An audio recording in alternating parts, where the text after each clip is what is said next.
Welcome to Duskville.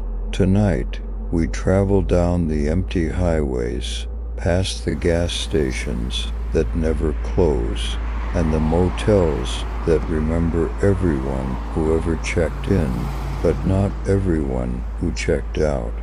These are 3 true motel and late-night horror encounters. Turn off the lights, keep your door locked, and don't answer if someone knocks.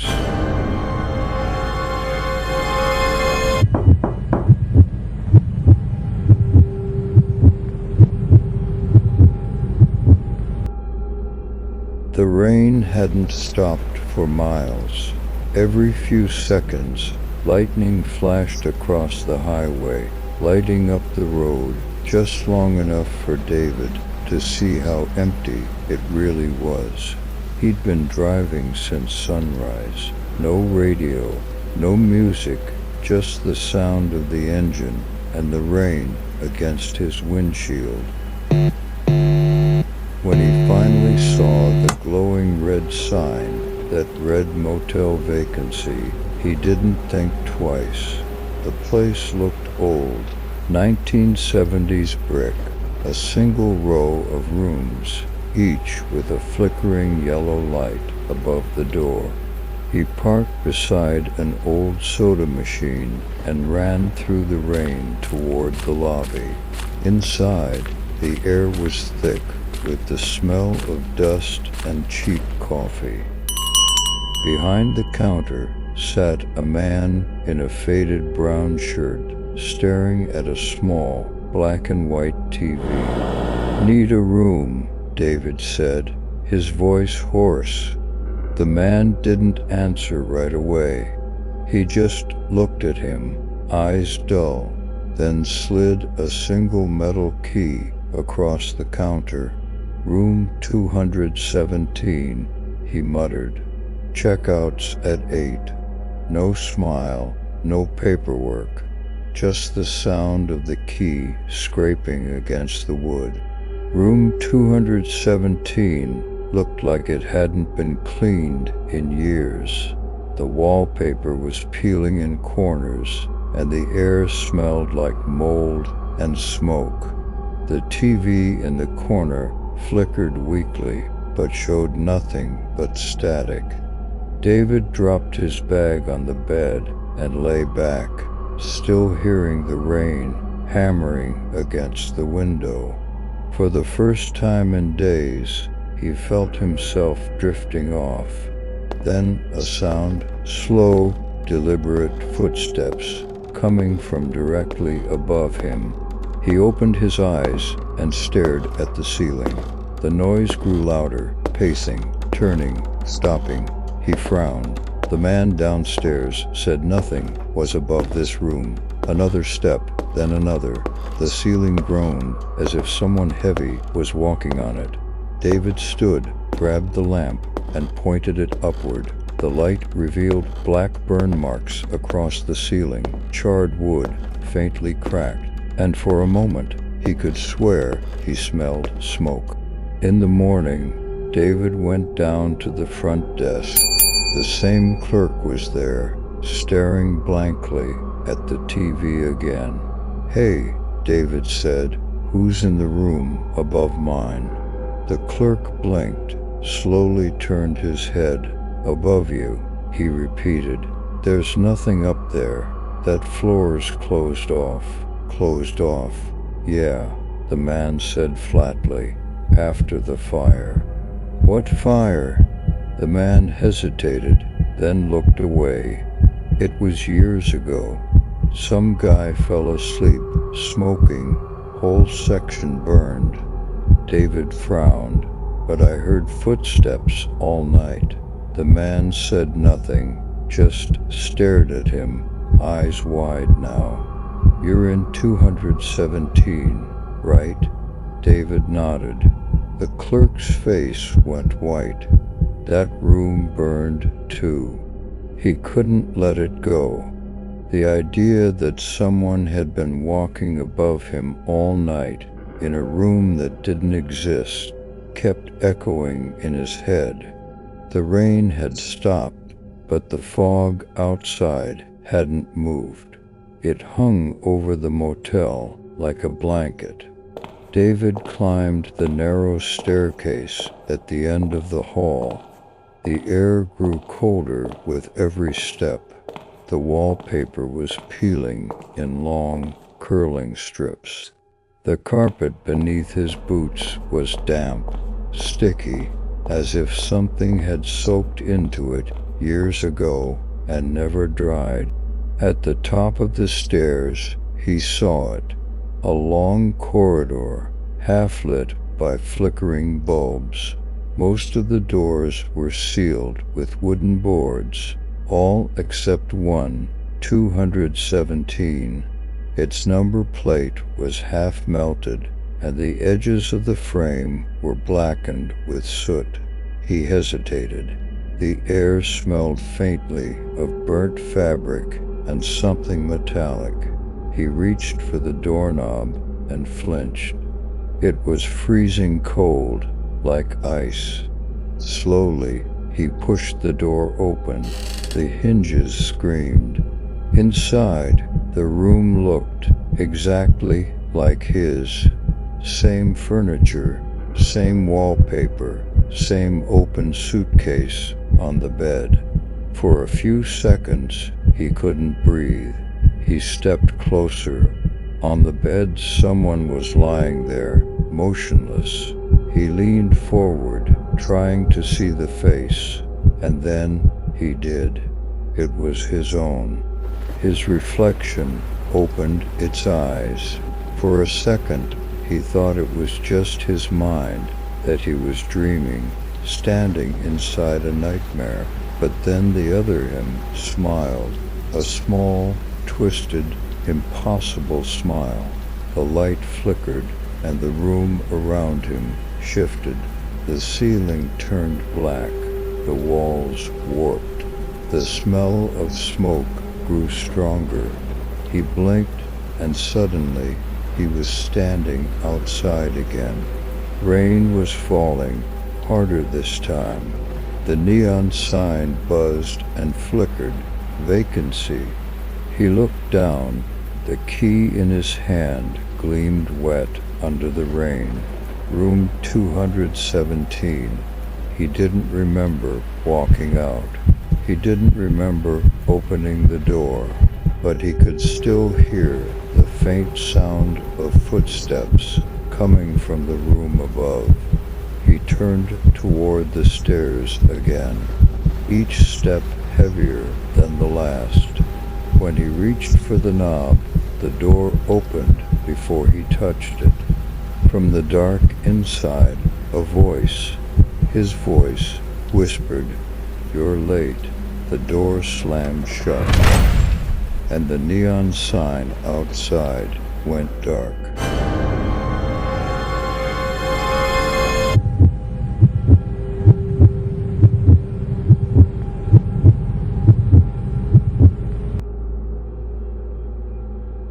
The highway was empty, just the endless rhythm of rain against the windshield. By the time Sarah saw the flickering sign that read vacancy, it was almost midnight. The motel looked forgotten, paint peeling, a few lights still burning in the fog. She pulled into the lot, the gravel crunching under her tires. Inside, the lobby was dimly lit. A small bell sat on the counter. Behind it, a man in a dusty uniform looked up slowly. "Need a room, just for one night," she said, handing over her card. He paused before giving her the key. "Room 9, he said, "and if you hear knocking tonight, don't look out the window." Sarah frowned. "Excuse me." He didn't answer, just turned away. Room 9 was at the far end of the building, facing the woods. The door creaked when she opened it. Inside, a single bed, a desk, and an old TV that hummed quietly. The smell of damp carpet filled the air. She dropped her bag on the floor and sat on the bed, exhausted. Somewhere in the distance, thunder rolled. She thought about what the clerk had said. Don't look out the window. The thought made her smile nervously. Maybe it was just a small-town joke, she told herself. But when she turned off the light, she noticed something odd. The curtain by the window was already half open. She woke up to a sound, tap, tap, tap. It was gentle, like fingertips against glass. Sarah sat up, blinking in the darkness. The TV was off. The only light came from the thin crack between the curtains. Tap, tap. She turned her head slowly toward the window.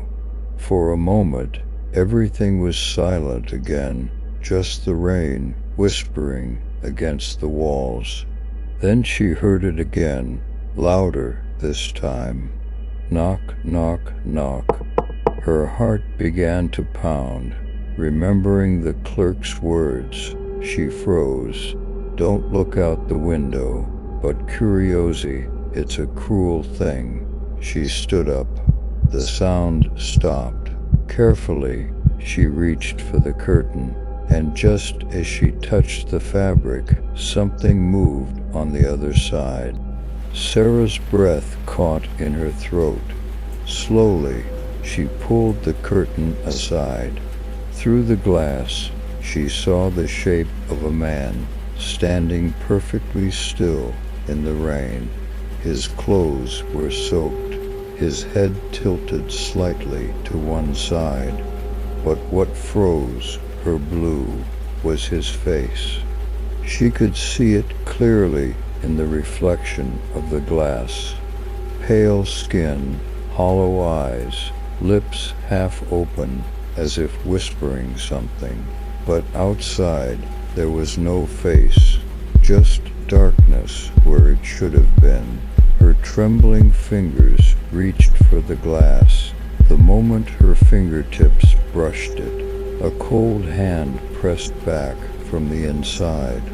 Morning came with pale light creeping through the blinds. Sarah woke on the floor, the blanket tangled around her legs. The air was still. The rain had stopped. For a moment, she thought it had all been a dream. Then she saw the window. The glass was covered in wet fangprints, not on the outside, but on the inside. She stepped closer, her pulse quickening. Some of the prints were small, like a child's, others long, distorted, as if dragged downward. Behind her, the TV flickered on by itself. A blurry image appeared, the view of her own window from the outside.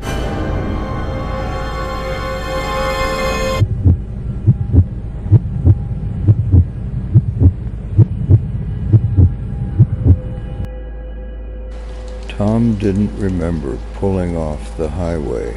1 minute, he was driving through the dark. The next, his headlights were reflecting off a wet motel sign, vacancy. He hadn't planned to stop. He just needed rest. The lot was empty, not a single car. The air smelled like rain and old gasoline. He stepped inside the lobby. The desk bell didn't ring when he pressed it. After a moment, a woman appeared from the hallway behind the counter. Pale, quiet. "One room?" she asked softly. "Yeah, just for tonight." She slid a key toward him. "Room 3, she said. "Checkout is whenever you wake up." The room looked new, too new. The sheets were crisp. The TV remote still wrapped in plastic. A faint scent of bleach lingered in the air. Tom sat on the edge of the bed, staring at the wall clock. 2:42 a.m. The second hand ticked, then stopped. He frowned, tapped the clock once. It started again, but now ticking backward. Then a faint knock on the door. Not hard, just 3 slow knocks. He hesitated, opened the door. The hallway was empty, except for something lying on the floor. His own key. Tom stepped out into the hallway. The carpet squished under his shoes, damp. Every door looked the same. Numbers faded. A faint humming echoed from somewhere far away. He turned left, walked past room 2, then room 1. At the end of the hall was an exit sign, flickering weakly. He pushed through the door and found himself back at room 3. He blinked, walked again. Room 2, room 1, exit room 3. The hum grew louder. It wasn't just a sound anymore. It was breathing. He turned and saw her again. The woman from the front desk, standing at the end of the hall, her head tilted, her eyes wide, unblinking. "Checkout time," she said softly.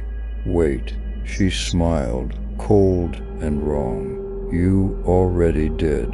The lights flickered. The hallway began to burn, fire crawling across the walls, devouring the numbers. Tom stumbled back into his room. The clock on the wall had melted, its hands spinning faster and faster. He looked at the window and saw himself driving up to the motel. The rain was falling again. Headlights reflected on a wet sign. Vacancy. Tom blinked, gripping the wheel. He hadn't planned to stop. He just needed rest. The parking lot was empty. The air smelled like rain and old gasoline.